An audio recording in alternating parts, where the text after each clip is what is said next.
এখানে দুই ধরনের ভুল। এক ধরনের ভুল হলো আশুরা তো হুসাইনকে কেন্দ্র করে নয়।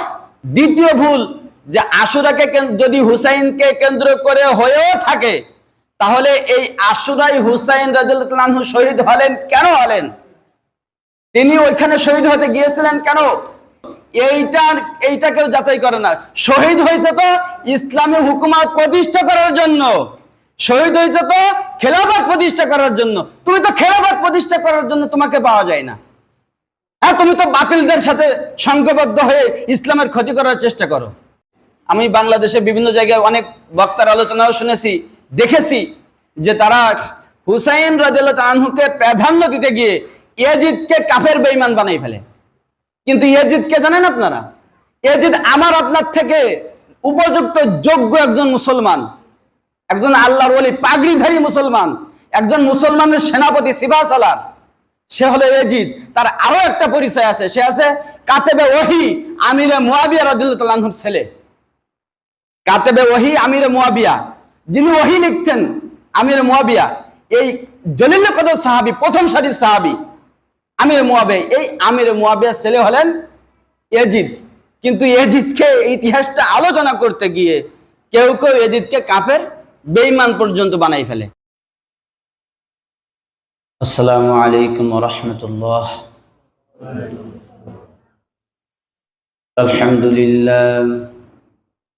আলহামদুলিল্লাহ নাহমাদুহু ওয়া নাস্তাঈনুহু ওয়া নাস্তাগফিরুহ ونستغفره ونؤمن به ونتوكل عليه ونعوذ بالله من شرور أنفسنا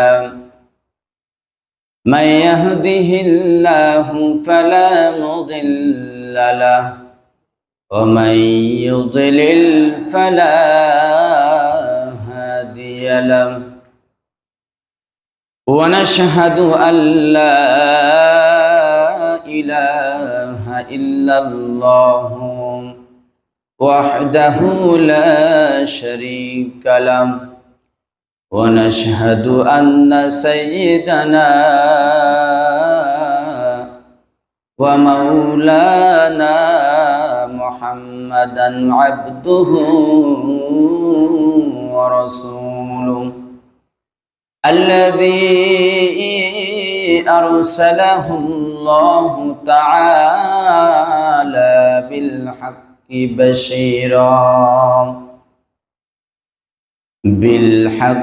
بشيرا ونذيرا وداعيا إلى الله بإذنه وسراجا منيرا فقد قال الله تبارك وتعالى في كلامه المجيد وفي فرقانه الحميد أعوذ بالله من الشيطان الرجيم بسم الله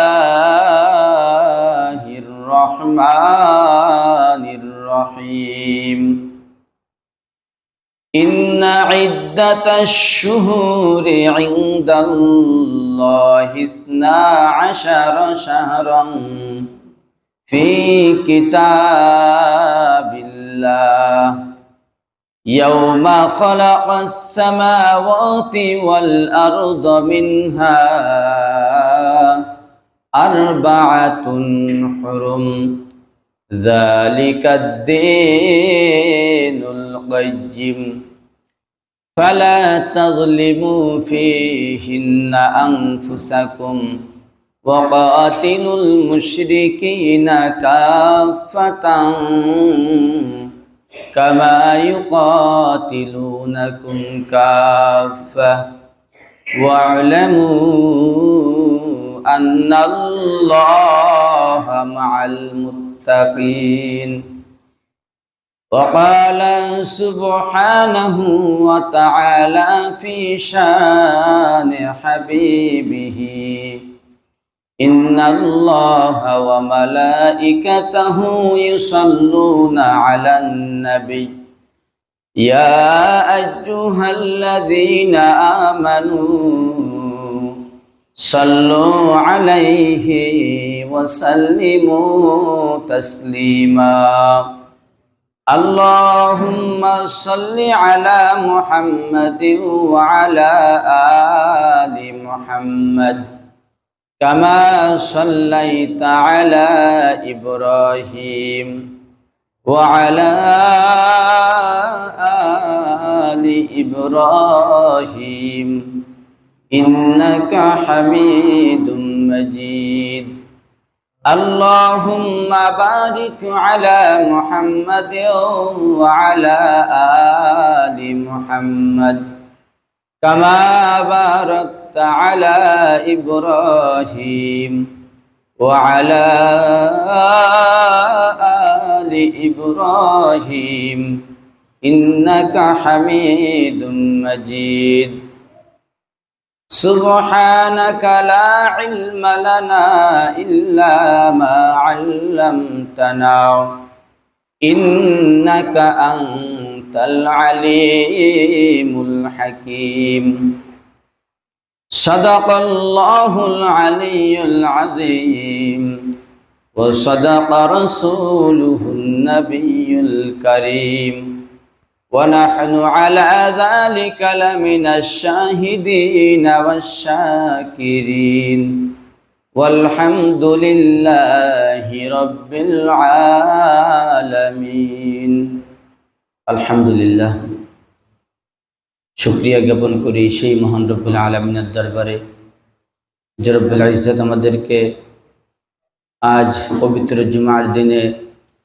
আল্লাহ তাআলার মহান হুকুম জুমার নামাজ আদায় করার জন্য আমাদেরকে সমস্ত প্রতিকূলতার মধ্যে দিয়ে আল্লাহ তাআলার হুকুম পালন করার জন্য সবার আগে আগে মসজিদে আসার তৌফিক দান করেছেন। এজন্য সেই প্রভুর দরবারে শুকরিয়া জ্ঞাপন করি। সবাই বলি আলহামদুলিল্লাহ। শুকরিয়া নিয়ামত এটা নিজে অনুভব করার পরে বোঝা যায় যে নেয়ামত আল্লাহ তাআলা আমাকে দান করেছেন কি দান করেন নাই। আমরা যদি আমাদের নিজের অবস্থান থেকে উপরের দিকে লক্ষ্য করি তাহলে আল্লাহ তাআলার নেয়ামত আমার মধ্যে দেখা যাবে না। আমার যেই অবস্থান, আমি যেই অবস্থানে আছি সেখান থেকে যদি আমি উপরের দিকে লক্ষ্য করি তাহলে আমার মধ্যে আমাকে আল্লাহ তাআলা যেই নিয়ামতগুলো দান করেছেন এইগুলো আমার দৃষ্টিগোচর হবে না, আমি দেখতে পারবো না। কিন্তু যদি আমি যেই অবস্থানে আছি সেইখান থেকে যদি আমার নিচের দিকে আমি লক্ষ্য করি, দৃষ্টিপাত করি, তাহলে আমি বুঝতে পারবো যে আল্লাহ তাআলা আমাকে কত বেশি কি পরিমাণ নেয়ামত দান করেছেন। আমি যখন দেখব যে আমার থেকে আমি এখন কি অবস্থায় আছি, আমার একটা ঘর আছে, আমার থাকার একটা জায়গা আছে, আমার জীবিকা নির্বাহ করার জন্য ইনকাম সোর্স, আয়ের একটা উৎস আছে, এটা দিয়ে আমি আলহামদুলিল্লাহ ভালোভাবে চলতেছি।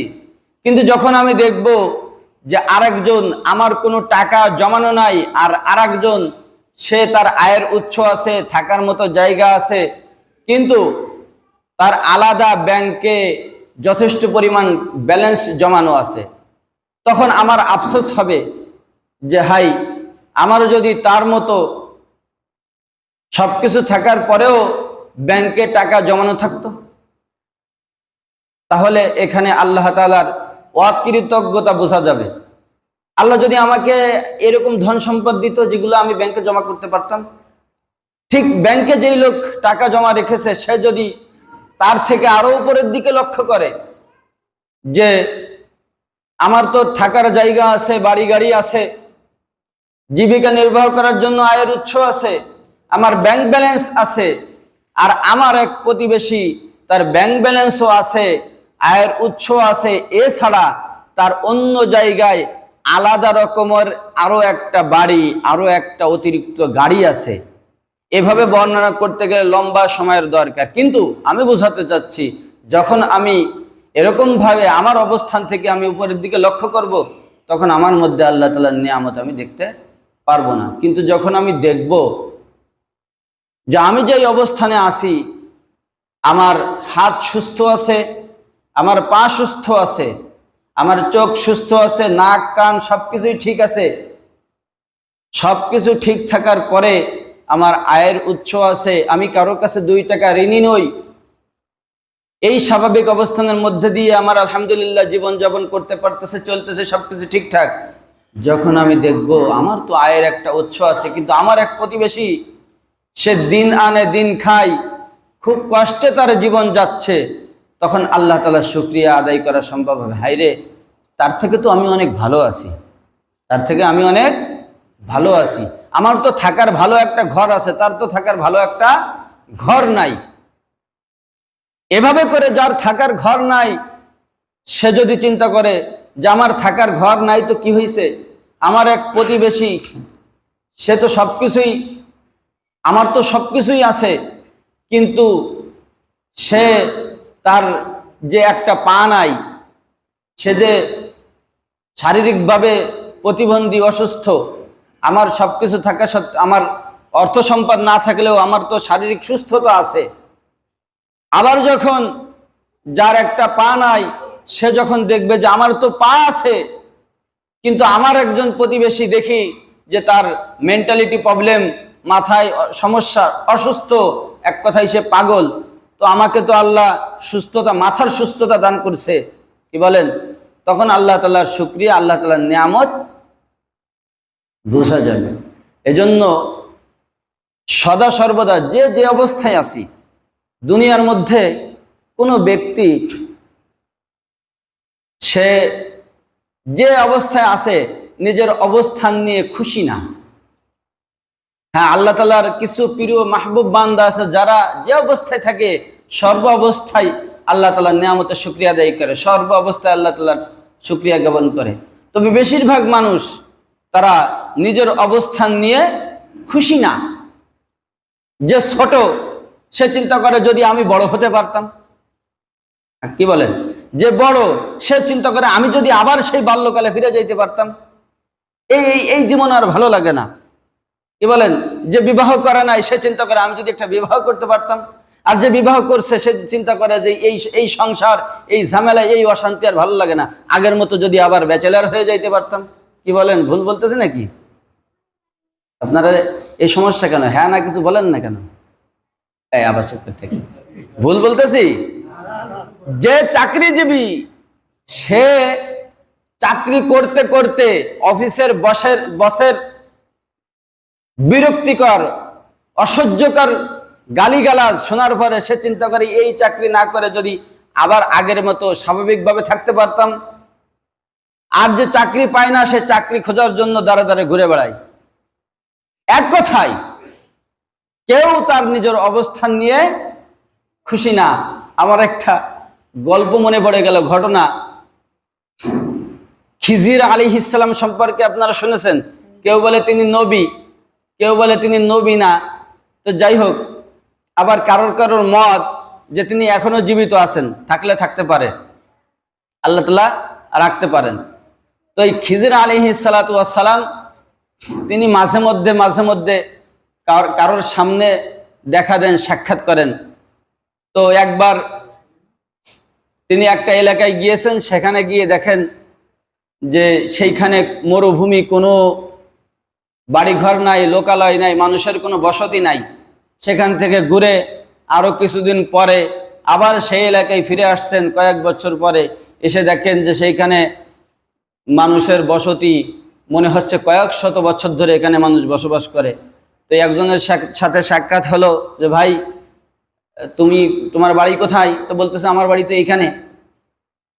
তো বলতেছে যে এইখানে বাড়ি, আমি এখানে, তুমি কতদিন ধরে আছো? তো বলতেছে সে তো কয়েক শত বছর ধরে আমার পূর্বপুরুষেরা এখানে রয়েছে। তো তখন খিজির আলাইহিস সালাম, সে তো আর জানে না যে এই ব্যক্তিকে। খিজির আলাইহিস সালাম বললেন যে আমি কয়েক বছর আগে এখানে আসছিলাম, তখন তো এখানে মরুভূমি ছিল। তো তিনি বললেন যে পাগল হয়েছেন নাকি, এ তো কয়েক শত বছর ধরে এখানে এইভাবে চলে আসতেছে। তো এরকম নাকি? এরকম তো হতে পারে, আমাদের এইখানটা আমি শুনেছি নাকি বলেন, একটা সময় বন জঙ্গলে ঘেরা ছিল, এখন পরিপূর্ণ বসতি। আল্লাহ চাইলে আবার দেখা যাচ্ছে 2-500 বছর পরে সম্পূর্ণ রূপরেখা পাল্টে দিতে পারেন, পারেন কি না? পারেন। তো এরকম হয়, কখন কোনো জায়গায় এক সময় কোনো বসতি ছিল না, সেখানে মানুষ বসতি শুরু হয়ে গেছে, আবার দেখা যাচ্ছে বসত করছে 2-4-500 বছর পরে সেখানে আবার দেখা যাচ্ছে মরুভূমি অথবা বন জঙ্গলে ঘেরা, এমন হতে পারে। তো বলতেছে যে তোমার মনে কোনো দুঃখ আছে? তো উনি তো তার নিজের জীবন নিয়ে খুশি না, যে অবস্থায় আছে সেই জীবন নিয়ে খুশি না। তো বলতেছে যে আমি এর থেকে ভালো জীবন চাই, ভালো জীবন চাই। আমি এটা বলতেছি শুকরিয়ার জন্য, বুঝতেছেন? আমি এর থেকে ভালো জীবন চাই। ঠিক আছে, তাহলে তুমি কি চাও বলো। তো কি চাই সেটা তো সে জানে না, কি যে চাই। মানুষের চাওয়ার কোনো শেষ আছে? চাহিদার কোনো শেষ নেই। যে একটা গাড়ি, সে চিন্তা করে আরো যদি 10টা গাড়ি হতো। যে একটা বাড়ি করছে, সে চিন্তা করে আরো যদি 5টা বাড়ি করতে পারতাম। হ্যাঁ, 50,000 টাকার মালিক, সে চিন্তা করে যদি 50 লাখ টাকার মালিক হতে পারতাম। এভারেজে কেউ ওই যা আছে তা নিয়ে সন্তুষ্ট না, আর চাহিদার কোনো শেষ নাই। তো বলতেছে তোমার কি কি চাহিদা, তুমি কেমন জীবন চাও, এরকম একটা উদাহরণ দৃষ্টান্ত আমাকে দেখাও, তোমাকে আমি আল্লাহ তাআলার কাছে দোয়া করে সেরকম দৃষ্টান্ত সেই রকম ভাবে তোমাকে আল্লাহ কাছে দোয়া করে দিব। তো তিনি অনেক খোঁজাখুঁজি করতেছে, একজন বড় ব্যবসায়ীর কাছে গেল, গিয়ে সে অনেক বিষয় শোনার পরে তার জীবন দেখে মনে হচ্ছে খুব চাকচিক্যে আছে, খুব আরামে এসে আছে, কিন্তু পরবর্তীতে দেখা গেল যে না, সে সুখে শান্তি নাই, অশান্তিতে ভরা তার জীবনটা। এইভাবে করে কয়েক বছর ধরে খোঁজাখুঁজি করার পরে এখন তিনি একজন ব্যক্তিকে নির্বাচন করছেন যে হ্যাঁ, আমি এই লোকটার মতো হতে চাই। সবকিছু খুঁজে দেখলো, কি দেখলো? তার অট্টালিকা, বিশাল অট্টালিকা, টাকা পয়সার কোনো অভাব নাই, চারিদিকে চাকর গোলামে ভরা, সুন্দরী সুন্দরী অনেকগুলা স্ত্রী, অনেকগুলা সন্তান, সুন্দর অনেকগুলা মেয়ে সুন্দরী, তাদের যে জামাই, প্রত্যেক ছেলের যে পুত্রবধূরা, সবাই যার যার মতো, সবাই একেবারে মনে হলো যে 100% সুস্থ, সব মানে স্বাভাবিক, একেবারেই সব থেকে মানে এর থেকে ভালো যেন আর হয় না। তো উনি চিন্তা করতেছে যা হয় হয়, আমার এরকম একটা জীবন চাই। তখন তিনি মনে মনে খিজির আলাইহিস সালামকে খুঁজতেছেন। তো খিজির আলাইহিস সালাম তার সাক্ষাৎ দিলেন, দেওয়ার পরে বলতেছেন যে তুমি কি পেয়েছো? বলে হ্যাঁ, আমি পেয়েছি, অমুক জায়গায় যে লোকটা আছে, এরকম সুন্দর বাড়ি, এরকম বাড়ির মালিক, তার এত সুন্দর সুন্দর সন্তানাদি আছে, এরকম অট্টালিকা আছে, এত ব্যবসা বাণিজ্য আছে, এত অর্থ সম্পদ আছে, আমার ওই রকম একটা জীবন চাই। খিজির আলাইহিস সালাম বললেন যে তুমি কি তার সাথে কথা বলছো? বলছে আমি যাচাই করে দেখেছি, সবকিছুর মালিক সে, তার কোনো অশান্তি নাই। খিজির আলাইহিস সালাম বললেন তুমি আবার যে গিয়ে যাচাই করো ভালো করে, আবারও ভালো করে যাচাই করে দেখো আসলে বিষয়টা কি। তো উনি তো যেতে চায় না, যে না, আমাকে ওরকম এক জীবন দিয়ে দেন। তো খিজির আলাইহিস সালাম বললেন তোমাকে আরো একটা বার সুযোগ দিলাম, তুমি গিয়ে একটু যাচাই করে দেখো যে আসলে বিষয়টা কি, এরকম জীবন নিয়ে কি আসলে তুমি সন্তুষ্ট থাকতে পারবা কিনা। তখন খিজির আলাইহিস সালামের বারবার পিড়াপিড়ি করার পরে তিনি চিন্তা করলেন যে ঠিক আছে, আরেকবার গিয়ে দেখি। তো সরাসরি যেই লোকের মতো হতে চাচ্ছে সেই লোকের কাছে গিয়ে বলছে ভাই তুমি আমার 5টা মিনিট সময় দাও, তোমার সাথে একান্তে আমার কিছু কথা আছে। ঠিক আছে, তার কাছে গিয়ে বললো যে ভাই এই সবকিছুর মালিক তো তুমি? হ্যাঁ, এই সবকিছুর মালিক আমি, এই স্ত্রী, এই সন্তান, এই ব্যবসা বাণিজ্য সব তোমার। হ্যাঁ, তাহলে তো তুমি খুব সুখে আছো, তোমার মতো সুখে এই দুনিয়াতে মনে হয় আর কেউ আছে বলে মনে হয় না। এই কথা বলার পরে লোকটা অনেক বড় একটা দীর্ঘশ্বাস ছেড়ে, হাই ছাড়ে না মানুষ, হাই হতাশ করে না, দীর্ঘশ্বাস ছেড়ে বলে যে দুনিয়াতে আমার মতো হতভাগা আর দ্বিতীয়টা নাই। বলে হাই হাই, তুমি বলো কি? এত কিছু থাকার পরে দুনিয়াতে তোমার থেকে হতভাগা আর কেউ নাই, এমনটা হতে পারে? বোঝানোর জন্য কথাগুলো বলতেছি। তখন বললেন যে শোনো, তাহলে এই যা কিছু দেখতেছো সবকিছু আমার, সবকিছুর মালিক আমি, কিন্তু আমার যে ভিতরের একটা অশান্তি, সেইটা আমার ফ্যামিলির, আমার স্ত্রী এই ছাড়া আর কেউ জানে না। কি সমস্যা? তো বললো যে এই যে সন্তানগুলো দেখতেছো, এই সন্তানের পিতা আমি না, এই সন্তানের মা আমার স্ত্রী, কিন্তু এই সন্তানের পিতা আমি না। বলে কিভাবে সম্ভব? তখন বললেন যে আমি যখন যুবক ছিলাম তখন আমার একটা সন্তান হওয়ার পরে আমার স্ত্রী অসুস্থ হয়ে যায়। স্ত্রীকে আমি এত বেশি ভালোবাসতাম, স্ত্রী অসুস্থ হয়ে প্রায় মরণাপন্ন, মুমূর্ষ অবস্থায়, মারা যাবে যাবে ভাব, এরকম একটা অবস্থায় স্ত্রী আমাকে বলতেছে যে আমি মারা যাওয়ার পরে কি তুমি আরেকটা বিবাহ করবা? স্বামী বলতেছে তোমাকে আমি এত বেশি ভালোবাসি, আমি মারা যাওয়ার পরে আমি আর দ্বিতীয়টা বিবাহ করা আমার পক্ষে সম্ভব না। তো স্ত্রী বলতেছে আমি জানি, তো তুমি যদি আসলেই বিবাহ না করো তাহলে তুমি তো পুরুষ মানুষ, তোমাকে নিয়ে তো কোনো বিশ্বাস নেই, তুমি তো অবশ্যই বিবাহ করবা। তাহলে ঠিক আছে, তাহলে আমি বিশ্বাস করব তখন যদি নাকি তুমি তোমার যৌবনটা নষ্ট করে ফেলো, তাহলে আমি বিশ্বাস করে নিব যে তুমি আর বিবাহ করবা না। ঠিক আছে, ডাক্তারি ওষুধ ব্যবহার করে তার নিজের যৌবন নষ্ট করে ফেলছে। এখন নষ্ট করার পরে আল্লাহ তাআলার লীলা বোঝা বড় কঠিন, মহিমা। স্ত্রী মারা যায় নাই, স্ত্রী আবার সুস্থ হয়ে উঠছে। স্ত্রী সুস্থ হয়ে উঠার পরে এখন আর কি করার? স্ত্রীর তো যৌবন নষ্ট হয় না, তা তো সবকিছু ঠিকই আছে, এত ওয়াটার লিকে এত কিছু ভোগ করবে কে? স্ত্রী তো আছে ঠিকই, কিন্তু স্ত্রীকে আর বাধ্য করার মতো কোনো সুযোগ তার নাই। এখন স্ত্রী এই সব কিছু ঠিক রাখার জন্য অন্যদের সহযোগিতা নিয়ে সন্তান গর্ভে ধারণ করছে। যতগুলো সন্তান দেখতেছো, কোনো সন্তানের মালিক আমি না, সব সন্তান পরের। তো এই যে ব্যাপারটা, তার মানে বলতেছি কোনো মানুষ তার নিজের অবস্থান নিয়ে খুশি না। দূর থেকে দেখে মনে হয় যে খুব ভালো আছে তো ওই লোকটা, খুব ভালো আছে, কিন্তু আসলে ভিতরে গিয়ে খুঁজে দেখো যে তার মধ্যে কি পরিমাণ দুঃখ দুর্দশা নিয়ে সে বসবাস করতেছে। এজন্য যে কোনো অবস্থা আছে, প্রত্যেক অবস্থায় আল্লাহ তাআলার শুকরিয়া আদায় করা, যে আল্লাহ তুমি আমাকে যেভাবে রেখেছো, আলহামদুলিল্লাহ আলহামদুলিল্লাহ, এ আমার থেকে অনেক খারাপ। আমরা এখানে যেই মানুষগুলো আছি, বলেন তো, দুই দিক দিয়ে আমরা আল্লাহ তাআলার বড় ধরনের নিয়ামত প্রাপ্ত, দুই দিক দিয়ে। এক নম্বর আমরা ইমানদার, কি বলেন? এক নম্বরে আমরা ইমানদার, নামাজ পড়তেছি, আল্লাহ তাআলার গোলামি করার সুযোগ পাচ্ছি, আল্লাহ তাআলার হুকুম মানতেছি, এই দিক দিয়ে তো আমরা অবশ্যই কি আল্লাহ তাআলার নিয়ামত প্রাপ্ত। আর একটা হলো এই অবস্থায়, এই যেই মুহূর্তে আমরা মসজিদে কোরআন হাদিসের আলোচনা চলতেছে, আল্লাহ তাআলার যে বিধান আছে জুমার নামাজ, এই নামাজের জন্য আমরা অপেক্ষারত, এই মুহূর্তে দুনিয়ার বহুত মানুষ বহুত বিপদগ্রস্ত। কেউ গাড়িতে অ্যাক্সিডেন্ট করতেছে অন দা টাইম, মানে এই মুহূর্তে। সারা পৃথিবীতে খুঁজলে দেখা যাবে এই মুহূর্তে, এই 1:05 অনেক জায়গায় অনেক গাড়ি অ্যাক্সিডেন্ট হচ্ছে কিনা? হচ্ছে, হ্যাঁ হচ্ছে।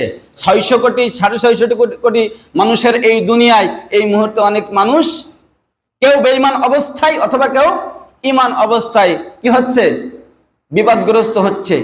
কোন মানুষ এমন আছে যে মেন্টালিটি প্রবলেম নিয়ে পাগল হয়ে রাস্তায় রাস্তায় ঘুরতেছে। এরকম ভাবে অসংখ্য দৃষ্টান্ত দেওয়া যাবে। এক কথায় এই সবকিছু বিবেচনা করলে দেখা যাবে সবকিছুর থেকে আল্লাহ তাআলা আমাদেরকে অবশ্যই বড় ধরনের নিয়ামত দিয়ে আমাদেরকে পুরস্কৃত করেছেন, নিয়ামত দান করেছেন। এই জন্য সর্ব অবস্থায় আল্লাহ তাআলার নিয়ামতের শুকরিয়া আদায় করা। কথাকে বোঝা যায়? যখন নিজেকে খারাপ মনে হবে যে খুব বিপদগ্রস্ত আছি, তখন আপনার যে অবস্থা তার থেকে একটু নিচের দিকে লক্ষ্য করবেন, যে তখন আপনি দেখতে পারবেন যে হ্যাঁ, আমার থেকে তো ওই লোকটা আরো বেশি বিপদগ্রস্ত, আরো বেশি ক্ষতিগ্রস্ত, ওই লোকটা তো আরো বেশি সমস্যা, আলহামদুলিল্লাহ আল্লাহ তো তার থেকে আমাকে ভালো রেখেছেন। যখন এটা চিন্তা করবেন তখন আপনার মনে কোনো আফসোস, কষ্ট কোনো কিছুই থাকবে না, বড় ধরনের কোনো কিছু পাওয়ার চেষ্টা থাকবে না, চাহিদা থাকবে না। দুনিয়ার মধ্যে সুখী কোন ব্যক্তি জানেন? যার চাহিদা নাই, যার চাহিদা কম। যার চাহিদা কম সেই ব্যক্তি হলেন দুনিয়ার মধ্যে সব থেকে সুখী। আমার ছোটবেলায় মনে হয় 2য় শ্রেণীর বইতে আমি পড়েছিলাম সুখী মানুষ নামক একটা গল্প। আমার ওই ওই ওই সিলেবাস যারা পড়েছেন হয়তো অনেকে পড়তে পারেন, মুরব্বীরা হয়তো পড়েছেন। রাজার একটা গল্প ছিল সুখী মানুষ, ওখানে সুখী মানুষ নিয়ে রাজা অনেক খোঁজাখুঁজি করার পরে একজন সুখী মানুষ পাইছিলেন। সেই সুখী মানুষটা হলো যার বাড়ি ঘর বলতে কিচ্ছু নাই। গল্পটা যদি কেউ জেনে থাকেন বুঝতেছেন। এইরকম সুখী মানুষ হলো যার একেবারে অল্পতে সন্তুষ্ট, যে একেবারে অল্পতে সন্তুষ্ট, যে সে তার থেকে সুখী মানুষ দুনিয়ায় আর দ্বিতীয়টা হতে পারে না। আমরা মুহররম আশুরার আলোচনা করতেছিলাম। আমরা বলতেছিল কয়েকটা বিষয় আলোচনা করার পরে সংক্ষিপ্ত কিছু বিষয় ছিল ছোট ছোট। তার মধ্যে একটা বিষয় ছিল যে হুসাইন, আমরা আশুরাকে কেন্দ্র করে আমরা বাংলাদেশের বিভিন্ন জায়গায় আলহামদুলিল্লাহ এখানে এই ধরনের কোনো বেদাত প্রচলিত নাই। কিছু কিছু জায়গায় আছে খুব বড় ধরনের বেদাত, খুব বড় ধরনের গুনাহের কাজ। তারা এই আশুরার দিনকে কেন্দ্র করে তারা নিজেরা নিজেদের শরীর রক্তাক্ত করে। কেন করে? কারণ হুসাইন রাদিয়াল্লাহু আনহু কারবালার প্রান্তরে এই দিনে তিনি শহীদ হয়েছিলেন।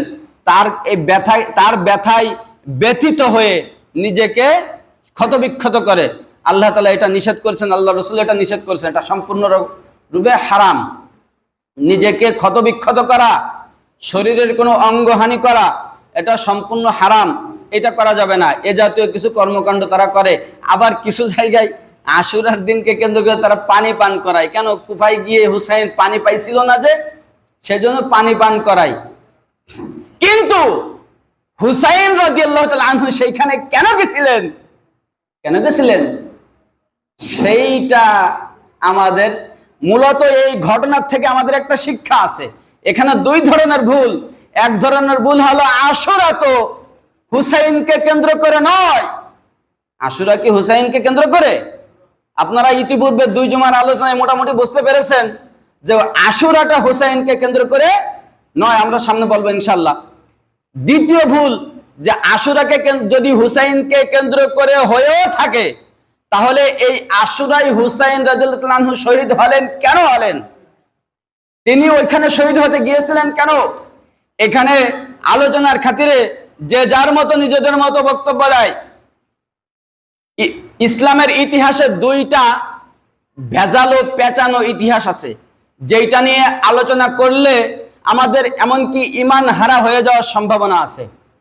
একটা হলো জঙ্গে সিফফিন, সেটা হলো হযরতে আলী কাররামাল্লাহু ওয়াজহু আর আয়েশা সিদ্দিকা দুইজনের মধ্যে মতানৈক্যের কারণে একটা যুদ্ধ হয়েছিল। জানেন কি আপনারা? আলী রাদিয়াল্লাহু তাআলা আনহু কি বেঈমান? চার খলিফার একজন। আয়েশা সিদ্দিকা রাদিয়াল্লাহু তাআলা তিনি বেঈমান? তিনি কে? হাদিস বিশারদ যারা, হাদিসের বিশেষজ্ঞ যারা, তাদের মধ্যে অন্যতম এক কথায় এক নম্বরে রইসুল মুহাদ্দিসিন আবু হুরায়রা, আর দ্বিতীয়তম স্থান হল আয়েশা সিদ্দিকা রাদিয়াল্লাহু আনহা, আল্লাহ রাসূল সাল্লাল্লাহু আলাইহি ওয়াসাল্লামের স্ত্রী, আবু বকর সিদ্দিক রাদিয়াল্লাহু আনহার কন্যা। এরা তো কেউই কি না, বেঈমান না, কিন্তু মতানৈক্যের কারণে একটা যুদ্ধ হয়েছে। এখন যদি আপনি আয়েশার পক্ষ নেন তাহলে আলীর বিপক্ষে যাবেন আপনি, আবার যদি আলীর পক্ষ নেন তাহলে আয়েশার বিপক্ষে যাবেন। সুতরাং আল্লাহ রসুলের ভাষ্য অনুযায়ী, বর্ণনা অনুযায়ী তারা কেউই বিপদগামী না, তারা উভয়ে হকের উপরে। কোনো না কোনো মতানৈক্যের কারণে, ভুল বোঝাবুঝির কারণে একটা যুদ্ধ হয়েছিল। অনেক সময় ভাইয়ে ভাইয়ে হয় কিনা? হ্যাঁ, হয় না? অনেক সময় ভুল বোঝাবুঝির কারণে। কিন্তু যখন ভুলের সংশোধন হয়ে যায় তখন আবার তারা কি সেখান থেকে ফিরে আসে। এইটা নিয়ে আলোচনা করা যায় না। ঠিক তেমনি ভাবে আমি বাংলাদেশে বিভিন্ন জায়গায় অনেক বক্তার আলোচনাও শুনেছি, দেখেছি যে তারা হুসাইন রাদিয়াল্লাহু আনহুকে প্রাধান্য দিতে গিয়ে ইয়াজিদকে কাফের বেঈমান বানাই ফেলে। কিন্তু ইয়াজিদকে জানেন আপনারা? ইয়াজিদ আমার আপনার থেকে উপযুক্ত যোগ্য একজন মুসলমান, একজন আল্লাহর ওলি, পাগড়িধারী মুসলমান, একজন মুসলমানের সেনাপতি, সিপাহ সালার, সে হলো ইয়াজিদ। তার আরো একটা পরিচয় আছে, সে আছে কাতেবে ওহী আমিরে মুয়াবিয়া রাদিয়াল্লাহু আনহুর ছেলে। কাতেবে ওহী আমিরে মুয়াবিয়া, যিনি ওহী লিখতেন, আমিরে মুয়াবিয়া, এই জলিল কদর সাহাবী, প্রথম সারির সাহাবী আমিরে মুয়াবিয়া। এই আমিরে মুয়াবিয়ার ছেলে হলেন ইয়াজিদ। কিন্তু ইয়াজিদকে ইতিহাসটা আলোচনা করতে গিয়ে কেউ কেউ ইয়াজিদকে কাফের বেঈমান পর্যন্ত বানাই ফেলে। হুসাইনকে হত্যা করছে, যে হুসাইনকে হত্যা করছে কি করে নাই সেইটা তো ঘাটাঘাটি যাচাই বাছাই করার পরে জানা যাবে। কারণ এইখানের ঘটনা ইতিহাস, আমি ওই ইতিহাস বলবো না এখন, ওটা পরবর্তীতে ইনশাল্লাহ আলোচনা করব। ওইখানে মোটামুটি তার রেজাল্টটা হলো এইরকম, ওখানে তৃতীয় পক্ষ ছিল, মুনাফেক ছিল। এই মুনাফেক গোষ্ঠী এজিদের উদ্দেশ্য ছিল খেলাফত প্রতিষ্ঠা করা, হুসাইনের উদ্দেশ্য ছিল খেলাফত প্রতিষ্ঠা করা। আরে বাবা, বাংলাদেশের মুসলমান নিজেকে রক্ত ক্ষতবিক্ষত করে ফেলে। বাংলাদেশ না, শুধু ভারতবর্ষের বিভিন্ন দেশের মুসলমান এই আশুরাকে কেন্দ্র করে নিজে কত ক্ষতবিক্ষত করে। কিন্তু হুসাইনও কেন শহীদ হলো, কেন শহীদ হলো, এইটা কেউ যাচাই করে না।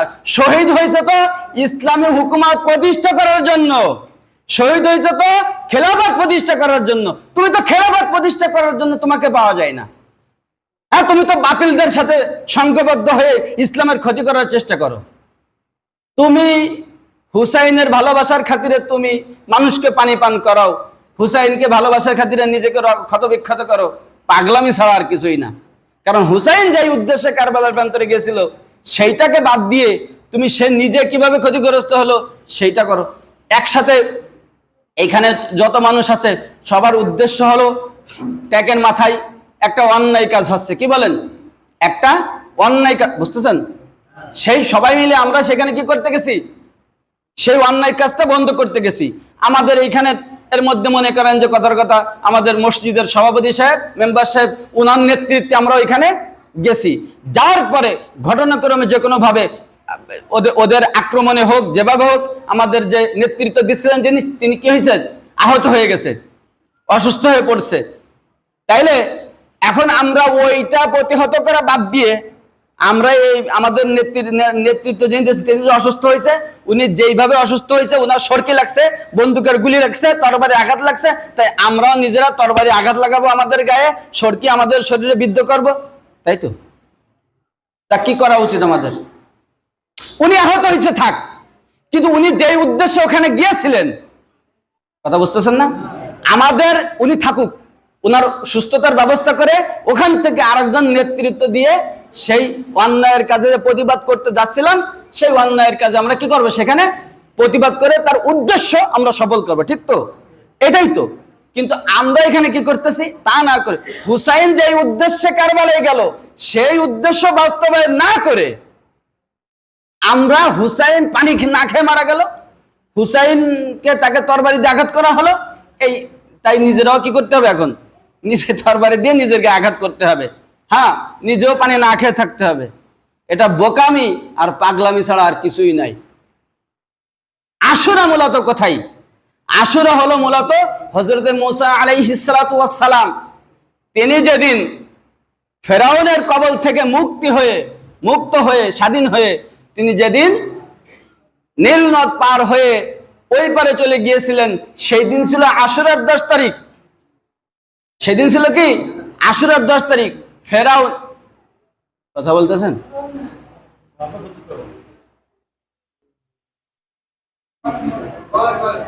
সেই দিন ছিল আশুরার 10 তারিখ। এছাড়া আরো অনেক ঘটনা আছে আশুরাকে কেন্দ্র করে।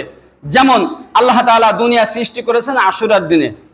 আল্লাহ তাআলা আদম আলাইহিস সালামকে জান্নাত থেকে দুনিয়ায় পাঠাইছেন আশুরার দিনে। আল্লাহ তাআলা আদম আলাইহিস সালাম এবং হাওয়া আলাইহিস সালামকে মিলিত করেছেন আশুরার দিনে। আল্লাহ তাআলা ইব্রাহিম আলাইহিস সালাতু ওয়াস সালামকে নমরুদের অগ্নিকুণ্ড থেকে পরিত্রাণ দিয়েছেন আশুরার দিনে। আল্লাহ তাআলা ইউনূস আলাইহিস সালামকে মাছের পেট থেকে মুক্তি দিয়েছেন আশুরার দিনে। আল্লাহ তাআলা আইয়ুব আলাইহিস সালামকে সমস্ত কিছু আবার ফিরিয়ে দিয়েছেন আশুরার দিনে।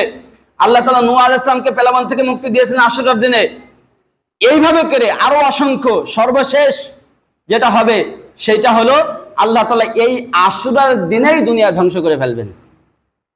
এইগুলা হলো আশুরা, এটা হুসাইনকে কেন্দ্র করে নয়। মূলত আশুরা যেটা আমরা পালন করি, আমাদের যেটা পালনীয় করণীয়, সেটা হলো মুসা আলাইহিস সালামকে কেন্দ্র করে।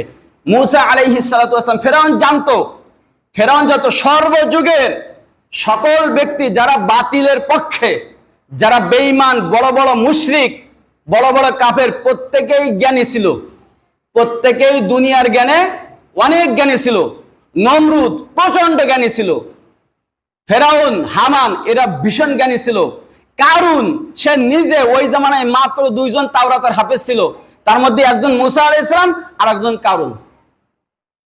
এক কথায় বড় বড় গুলোই কি করছে, ইসলামের বিরোধিতা করছে, কিন্তু তারা তারা তারা বেঈমান হলো কেন, মুশরিক হলো কেন? কারণ তারা আল্লাহ তাআলার গোলামি মানতে পারে নাই, তারা রসুলের অনুগত্য করতে পারে নাই, তারা নিজেদের নেতৃত্বকে প্রাধান্য দিতে গিয়ে তারা বেঈমান মুশরিক হয়ে গেছে।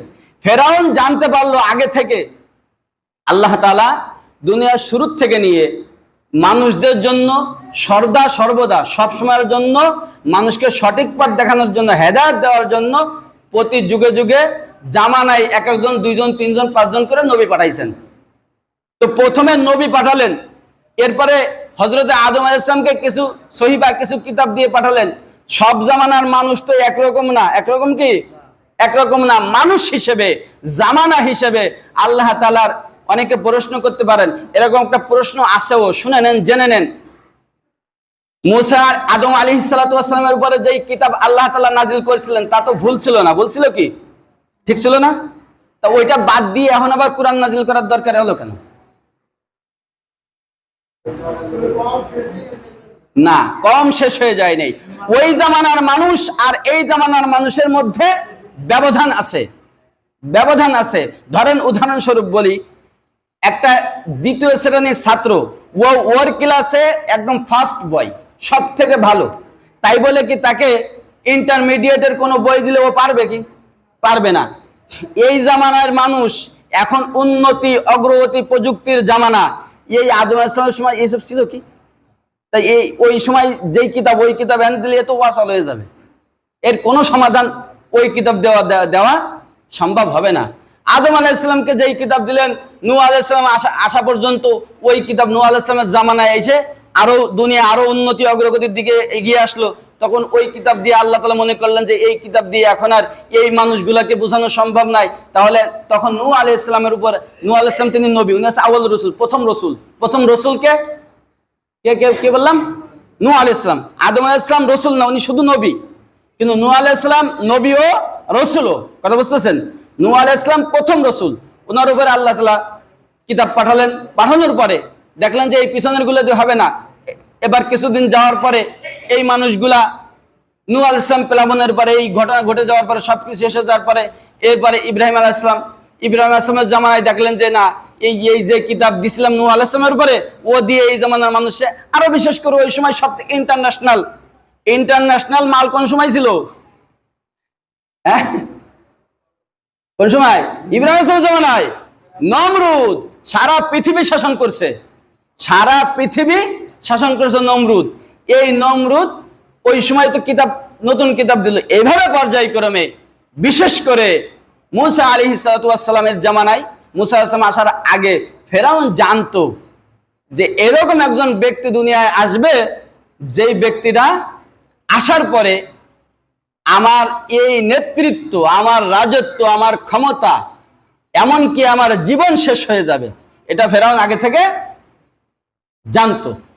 যখন এটা জানলো, জানার পরে তার অপারেশন মুসা, মানে অপারেশন জামানার নবী। এই জামানার নবী মুসারে আসতে দেওয়া যাবে না, কোথায়? দুনিয়াতে। তাই সে দুইটা আইন জারি করলো। কয়টা আইন? দুইটা আইন। এক নম্বর আইন হলো যে কোনো স্বামী, কোন স্ত্রী একত্রিত হতে পারবে না। একত্রিত হলেই তো কি হবে? সন্তান জন্ম হবে। হওয়ার পরে সেখানে মুসা আলাইহিস সালাম আসার সম্ভাবনা আছে। কোন পিতার ওরসে মুসা আছে তা কি আর ফিরাউন জানে না? কোন মায়ের গর্ভে ফিরাউন আসবে, মুসা আসবে, সেটা কি ফিরাউন জানে না। এই অপারেশন। আর একটা অপারেশন হলো যে যেখানেই কোনো বাচ্চা ভূমিষ্ঠ হবে, সাথে সাথে পুত্র সন্তান হলে সাথে সাথে তাকে কি করে ফেলতে হবে? হত্যা করে ফেলতে হবে। আল্লাহ তাআলার মহিমা বুঝা বড় দায়। ঘটনাক্রমে আল্লাহ তাআলার যে কুদরতি কারণে মুসা আলাইহিস সালামের যে পিতা ছিলেন, এই পিতা ফিরাউন এর যে সৈন্যবাহিনীর একজন সদস্য ছিল। ফিরাউনের সৈন্যবাহিনীর একজন সদস্যকে মুসা আলাইহিস সালামের পিতা। মুসা আলাইহিস সালামের পিতা ফিরাউনের সৈন্যবাহিনীর সদস্য নয়, সে তার বাড়ির মধ্যে দায়িত্বশীল একজন ব্যক্তি ছিল, মুসা আলাইহিস সালামের পিতা। তো আল্লাহ তাআলার কুদরত যখন শুরু, মুসা আলাইহিস সালামের আম্মা যেভাবেই হোক দুনিয়াতে আসবে তো মুসা আলাইহিস সালাম। মুসা আলাইহিস সালামের আম্মা মুসা আলাইহিস সালামের পিতার সাথে সাক্ষাতে গেলেন ওই ফেরাউনের বাড়ি। কথাগুলো বুঝতে হবে, যেইখানে যে নিষেধ করার চেষ্টা করতেছে, বাধা দেওয়ার চেষ্টা করতেছে, সেইখান থেকে মানে যেইখানে বাতিলের কারখানা, আর সেই কারখানার মধ্যেই আল্লাহ তাআলা মুসা আলাইহিস সালামকে জন্মের ব্যবস্থা করতেছেন। সেইখানে গিয়ে মুসা আলাইহিস সালামের আম্মা মুসা আলাইহিস সালামের আব্বার সাথে সাক্ষাৎ করলেন। পরবর্তীতে 1 বছর পরে মুসা আলাইহিস সালামের জন্ম হলো। জন্ম হওয়ার পরে এখন দুধের শিশু, তারা তো প্রতি সপ্তাহে সপ্তাহে মাসে মাসে ফেরাউনের বাহিনী, যে বলে দেই ফেরাউন ওখানে দুইটা বাহিনী, দুইটা গ্রুপ ছিল। কয়টা? দুইটা। একটা হলো কিপ্তি, কিপ্তি এটা হলো মুসা আলাইহিস সালামের বংশ, যেটা হলো বনি ইসরাইল, ভুল বললাম, এটা হলো ফেরাউনের বংশ। আর একটা হলো বনি ইসরাইল, যেটা হলো মুসা আলাইহিস সালামের বংশ। দুইটা, একটা হলো কিপ্তি ফেরাউনের বংশ, আর একটা হলো বনি ইসরাইল। এই বনি ইসরাইলের মধ্যে জন্ম হলো মুসা আলাইহিস সালাতু ওয়াস সালামের। মুসা আলাইহিস সালামের জন্ম হওয়ার পরে ঘটনাক্রমে একদিন এরকম ভাবে এই রক্ষী যারা খুঁজে বেড়ায়, তদন্ত করে বেড়ায়, যারা প্রতি বাড়ি বাড়ি প্রতি ঘরে ঘরে, তো আল্লাহ তাআলা মুসা আলাইহিস সালাতু ওয়াস সালামের উপরে যেই পরিমাণ 9টা এমন মুজিজা দান করেছিলেন, 9টা এমন মুজিজা, সবথেকে বেশি মুজিজা এবং দৃষ্টান্তমূলক মুজিজা আল্লাহ তাআলা মুসা আলাইহিস সালামকে দান করেছিলেন। কোনো আলোচনা আছে নাকি? দান করেছিলেন। তো নবী শুরু থেকেই মুজিজা শুরু হয়েছে, একেবারে জন্মলগ্ন থেকেই। মুসা আলাইহিস সালাম যখন গেছেন, ফিরাউনের রক্ষী বাহিনী যখন, তদন্ত বাহিনী যখন মুসা আলাইহিস সালামের বাড়িতে গেলেন, যাওয়ার পরে এরপরে মুসা আলাইহিস সালাম ওই সময়, মুসা আলাইহিস সালামের আম্মা ওই সময় রান্না করতেছিলেন। এই অবস্থায় ওরা তো গিয়েছে, কি করবে? তো চুলার থেকে হাঁড়িটা সরায়ে ওই আগুনের মধ্যে মুসা আলাইহিস সালামকে ওনার আম্মা ছেড়ে দিছে। কিচ্ছু করার নাই, মানে মারা যাবে জেনেও ছেড়ে দিছে। কারণ ওদের কাছে নির্মম মৃত্যু না হয়ে এইখানে আমার হাতে আমার বাচ্চা মারা যাক, এটা তাদের জন্য আরো বেশি সহজ। অনেক সময় হয় না, যখন কেউ দেখে যে ওর কাছে গিয়ে যদি মারা যাইতে হয় আমার, ওর থেকে আমার নিজেকে নিজে শেষ করে দেওয়াটাই আরো বেশি সহজ। হয় না? অনেক সময় দেখবেন বিভিন্ন জায়গায় গ্রামগঞ্জে অনেক মহিলারা আত্মহত্যা করে, অনেক পুরুষ আত্মহত্যা করে, করে না? কারণ দুনিয়ার কিছু মানুষের কারণে, একজন বা একাধিক মানুষ, তাদের যে মানসিক টর্চার, এটা সহ্য করতে না পেরে তখন সে নিজেকে নিজে শেষ করে ফেলে। যাই হোক, ওটা তো জায়েজ নেই, প্রসঙ্গক্রমে বললাম। তো ছেড়ে দিছে, আর বুকটা চিরে যাচ্ছে মুসা আলাইহিস সালামের আম্মার, যে নিজের সন্তানকে আজকে নিজেই বলি দিয়ে দিলাম। তো যখন রক্ষী বাহিনী খোঁজাখুঁজি করে চলে গেল, আর ওখানে সন্দেহ একটু কম। কেন? কারণ ওই বাড়ির যে পুরুষ, সে তো ফিরাউনের রক্ষী বাহিনীর সদস্য, যে কারণে ওইখানে সন্দেহ কম। এরপরে যখন ওরা চলে গেল, ওখান থেকে হাড়িটা সরানোর পরে দেখেছে সুবহানাল্লাহ, আল্লাহ তাআলার মহিমা, মুজিজা প্রকাশ শুরু হয়ে গেছে। দেখেছে এই আগুনের মধ্যে মুসা আলাইহিস সালাম খেলা করতেছে। ওখান থেকে তাড়াতাড়ি বুকে তুলে নিছে। এখন এইভাবে কতদিন যায়? ওরা প্রতি মাসে, প্রতি সপ্তাহে 2বার 5বার 4বার খোঁজাখুঁজি করে। কতদিন এইভাবে চলবে? আল্লাহ তাআলার দরবারে রোনাজারি শুরু করে দিয়েছে, দোয়া করা শুরু করে দিয়েছে, আল্লাহ এর একটা ব্যবস্থা করো। ওনার আম্মাও তো জানতেন না যে এ জামানার নবী হবে, এই সেই ব্যক্তি যেটাকে ফেরাউনকে ধ্বংস করবে, এটা তো সে মুসা আলাইহিস সালাম আম্মাও জানতেন না। এভাবে দোয়া করার পরে এরপর আল্লাহর পক্ষ থেকে একটা ফয়সালা আসলো। দেখে যে একদিন রাতের বেলা ওনার মধ্যে স্বপ্নে দেখালেন আল্লাহ তাআলা যে উনি যেন একটা বাক্সে করে, সিন্ধুকে করে এই নীল নদ, সেই নীল নদ, এই নীল নদে কি করে মুসা আলাইহিস সালামকে ছেড়ে দেয়। এরপরে বাকি ব্যবস্থা আল্লাহ তাআলা করবেন। মুসা আলাইহিস সালামের আর একটা বোন ছিলেন মারিয়াম। এ মারিয়াম ওই মারিয়াম না, ঈসা আলাইহিস সালামের আম্মা না, এ হলো মুসা আলাইহিস সালামের বোন, তার নাম মারিয়াম। এই মারিয়াম তখন একটু বড়। তো মুসা আলাইহিস সালাম এর আম্মা তখন ওই চিন্তা করলেন যে আমি এখন বাক্স বানাতে হবে, কিন্তু এটা তো কাউকে বলা যাবে না, দেখানো যাবে না, রাতের অন্ধকারে। এখন কিভাবে বানাই, কেমনে বানাই? তো তাফসীর থেকে জানা যায় যে আল্লাহ তাআলা জিবরাইলকে পাঠাই দিয়েছেন যে তুমি যাও, গিয়ে মিস্ত্রির বেশে যাও, একটা বাক্স বানাই দিয়ে আসো। তো ওই রাতের বেলা উনি, রাতের বেলা কি মিস্ত্রিরা বাড়ি দিয়ে ঘরে, রাতের বেলা ওই কাজ করানোর জন্য গেছে। তখন মুসা আলাইহিস সালামের আম্মা জিজ্ঞেস করে, তুমি কি এই বাক্স বানাইতে পারো? তা হ্যাঁ পারি। তা আমি তো ওই কাজই করি, তা আমার একটা বানাই দাও, তুমি যা মজুরি সবা তাই দেবো। একটা বাক্স বানাই দিলেন। বানাই দেওয়ার পরে এরপরে ওই বাক্সর মধ্যে মুসা আলাইহিস সালামকে দিয়ে উনি বললেন, নীল নদে ছেড়ে দিয়ে আসার জন্য বললেন। এইখান থেকেই আসল মূল ঘটনা শুরু, মানে যেইখানে বাতিলের কারখানা আল্লাহ তাআলা সেইখানেই জামানার নবী মুসাকে, জামানার নবীকে ওইখানে লালন পালন করবেন, সেরকম একটা পরিকল্পনা, একটা সিদ্ধান্ত আল্লাহ তাআলা নিয়েছেন। এরপরে যখন ওই নদীর মধ্যে দিয়ে যাচ্ছে, আপনারা জানেন ফেরাউনের স্ত্রী ছিল আসিয়া আলাইহিস সালাম। দুনিয়াতে যতগুলো মহিলা আল্লাহ পাঠাইছেন পুণ্যবতী, যারা আল্লাহ দরবারে দুনিয়া থেকেই জান্নাতের সুসংবাদ পাইছেন, তাদের মধ্যে একজন হলো ফেরাউনের স্ত্রী আসিয়া। এখানে আর একটা কথা বলে নেই, অনেক সময় দেখবেন সমাজে সন্তান খারাপ হলে বাবার দোষ দেয় না? বাবা খারাপ যদি হয়, এই চাপটা, এই প্রেশারটা, এই প্রভাবটা সন্তানের উপরে পড়ে কিনা? কিন্তু আল্লাহ তাআলা দুনিয়াতে দেখাই দিয়েছেন যে দেখো, আমি নূহকে নবুয়তি দান করছি। নূহ ছিল নবী এবং রসুল, কিন্তু নূহের সন্তান ছিল বিপদগামী। তাই বলে কি নূহকে গালিগালাজ করা যাবে না? শুনছেন না নূহ আলাইহিস সালাম কেনান যে নাকি নৌকায় উঠতে তাকে দেওয়া হয়নি। আল্লাহ মুসা আলাইহিস সালাম বলেন যে ইয়া রাব্বুল আলামিন, এ তো আমার সন্তান। কোরআনের আয়াত, আল্লাহ তাআলা বলেন ক্বালা ইয়া নূহ ইন্নাহু লাইসা মিন আহলিক, তুমি বলতেছো ইয়া তোমার পরিবারের সদস্য। আল্লাহ তাআলা বললেন যে ইন্নাহু লাইসা মিন আহলিক, সে তোমার পরিবারের সদস্য না।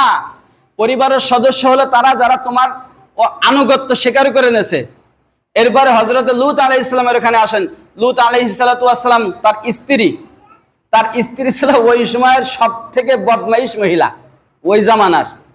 তাই বলে স্ত্রীর কারণে স্বামীর বদনাম হবে না। এরপরে আসেন ইব্রাহিম আলাইহিস সালামের কাছে। ইব্রাহিম আলাইহিস সালাতু ওয়াস সালাম, তিনি ছিলেন নবী রাসূল, তার পিতা ছিল মূর্তি পূজারী, ছিল কি না? তাহলে পিতার কারণে সন্তানকে লাঞ্ছনা গঞ্জনা দেওয়া যায় কি? যায় না। এভাবে করে আল্লাহ তাআলা দেখাই দিয়েছেন যে পিতার কারণে সন্তানকে দোষারোপ করা যায় না, সন্তানের কারণে পিতাকে দোষারোপ করা যায় না। হ্যাঁ, স্বামীর কারণে স্ত্রীকে দোষারোপ করা যায় না, স্ত্রীর কারণে স্বামীকে দোষারোপ করা যায় না। তাই যদি হতো তাহলে ফেরাউন ইন্টারন্যাশনাল শয়তান হওয়ার পরেও, হ্যাঁ, তার স্ত্রী পুণ্যবতী হয়ে আল্লাহ তাআলার দরবারে কবুল হয়ে গেছে। কি পরিমাণ নির্যাতন সহ্য করছে সে, আল্লাহ তাআলার দরবারে কবুল হয়েও গেছে। বলতেছিলাম, নদীতে যখন ভেসে যাচ্ছে, মুসা আলাইহিস সালামের আম্মা, তিনি তার আরেকটা যে মেয়ে ছিল, এই মেয়েকে বলল যে তুমি একটু দূরত্ব বজায় রেখে, যাতে করে কেউ বুঝতে না পারে যে তুমি সেই ওই বাক্সটা ভেসে যাচ্ছে, তুমি যে ওইটাকে পাহারা দিচ্ছ, এটা যাতে করে কেউ বুঝতে না পারে, দূরত্ব বজায় রেখে তুমি পাশ দিয়ে যাও, চলো। তো কিছু দূর যাওয়ার পরে যাইতে ফেরাউনের বাড়ির একটা জায়গা, একটা ছিল, ঘাট ছিল। এই ঘাটটা নদীর সাথে, এবং ওইখান দিয়ে সুন্দর একটা জায়গা ছিল যেখানে বসা যেত এবং আরামায়েশ করার জন্য, বিশ্রাম নেওয়ার জন্য একটা জায়গা ছিল নীল নদের কিনারে। তা ওই আসিয়া তো সে তো মহলের মধ্যেই আছে। তখন ওখানে কিছু লোক দেখতে পেল যে একটা বাক্স নদী দিয়ে ভেসে যাচ্ছে। তো অন্যজন আনার চেষ্টা করলো, তখন আসে না। তখন এই বিস্ময়কর ঘটনা দেখে সবাই দ্রুত মহলের মধ্যে গিয়ে আসিয়াকে জানালো যে এরকম একটা বিস্ময়কর ঘটনা ঘটেছে, একটা বাক্স নদী দিয়ে ভেসে যাচ্ছে, আমরা যতই আনতে যাই ওটা আরো দূরে চলে যায়, আর স্রোতের উল্টা দিকে যাচ্ছে, পানি যায় এইদিকে, বাক্স যায় এইদিকে। একটা বিস্ময়কর ব্যাপার, কারণ ওইটা তো যাবে ফেরাউনের বাড়ির দিকে, পানি যাচ্ছে এইদিকে, কিন্তু বাক্স যায় কোন দিকে? ফেরাউনের বাড়ির দিকে। ওইখান দিয়ে ঘুরপাক খায়, অন্য কোনো দিকে আর যায় না।